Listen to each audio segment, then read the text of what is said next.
అమెరికాలో డీప్ స్టేట్‌కి సంబంధించినటువంటి అంశం పదే పదే చర్చకొస్తుంటుంది. దానికి కారణం ఏంటి అంటే, అక్కడ అధ్యక్షుడు ఎవరు ఎన్నికైనా సరే, అక్కడ సైన్యానికి పూర్తి స్వేచ్ఛ ఉంటుంది. ఆ సైనికాధికారులు అధ్యక్షుడు ఒక పాలసీ తీసుకున్న దాన్ని విభేదిస్తే ఆగిపోతుంది. ఫర్ ఎగ్జాంపుల్ ఇప్పుడు భారత్‌తో సంబంధాల విషయంలోనే భారతదేశంతో స్నేహంగా ఉండాలని సైన్యం చెప్తోంది. కానీ సైన్యంలో ఉన్నటువంటి ఒక వర్గం మనం పాకిస్తాన్‌తో స్నేహంగా ఉండాలని ట్రంప్‌ని ఒప్పించింది. ఎవరు ఆ వర్గం అంటే సోరోస్ మీడియా నడిపించేది. అదే సోరోస్ బ్యాచ్ నడిపించేటటువంటిది. అందుకనినే మనతో పూర్తిగా వేధించి మనల్ని ద్వేషించే వాళ్ళని తను సలహాదారులుగా పెట్టుకొని వాళ్ళ ద్వారా పాకిస్తాన్‌ని దగ్గరికి చేసుకున్నటువంటి. ఇట్లాగా అసలు అక్కడ అమెరికాలో అధ్యక్షుడు చెబితే పట్టించుకోకుండా ఉండేటటువంటి వ్యవస్థలు అక్కడ రాజ్యాంగాన్ని అడ్డం పెట్టి ఏళ్ల తరబడి ఈ డీప్ స్టేట్ వాళ్ళు చేసుకొస్తారు. ఈ డీప్ స్టేట్ బ్యాచ్ అంటే ఒక్క సోరోసే కాదు. దాదాపుగా 10-12 మంది ఫండర్స్ ఉంటారు అక్కడ.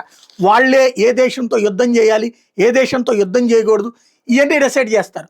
దాన్ని కేవలం అమెరికా అధ్యక్షుడు ఒక అధికార ప్రతినిధిలాగా వాగుతాడు అంతే. ఈ కథంతా నడిపించేది వీళ్ళే.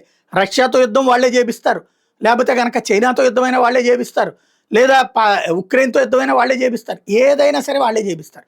ఎట్లాగా వాళ్ళ ఆయుధాలు అమ్ముకోవాలి, వాళ్ళ వ్యాపారాలు సాగాలి, దానికి అనుగుణంగా నడుస్తుంటుంది. అది తెలుసు ట్రంప్కి కూడా.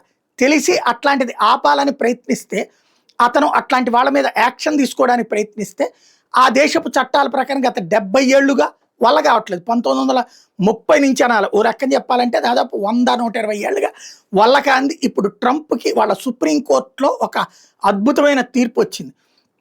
దాని ప్రకారం అక్కడున్న ఇలాంటి స్వతంత్ర ప్రతిపత్తి కలిగిన కార్పొరేషన్స్, లేకపోతే కనుక ప్రత్యేక విభాగాలు అని చెప్పబడుతున్న వాళ్ళ మీదన చర్య తీసుకునే అధికారం ట్రంప్‌కుంది. ఇది 9 మంది జడ్జీల సుప్రీంకోర్టులో 6 జడ్జీలు అనుకూలంగా ట్రంప్‌కు అనుకూలంగా తీర్పిచ్చారు. ఇక పైన అక్కడ ఎవరినైనా తీసేసే అధికారం అంటే రాజ్యాంగం, అమెరికన్ రాజ్యాంగం కల్పించిన అధికారం అధ్యక్షుడికే తప్ప ఈ కార్పొరేషన్స్, ఇండిపెండెంట్ ఆర్గనైజేషన్స్ అనే వాటికి కాదని తేల్చి చెప్పేసింది.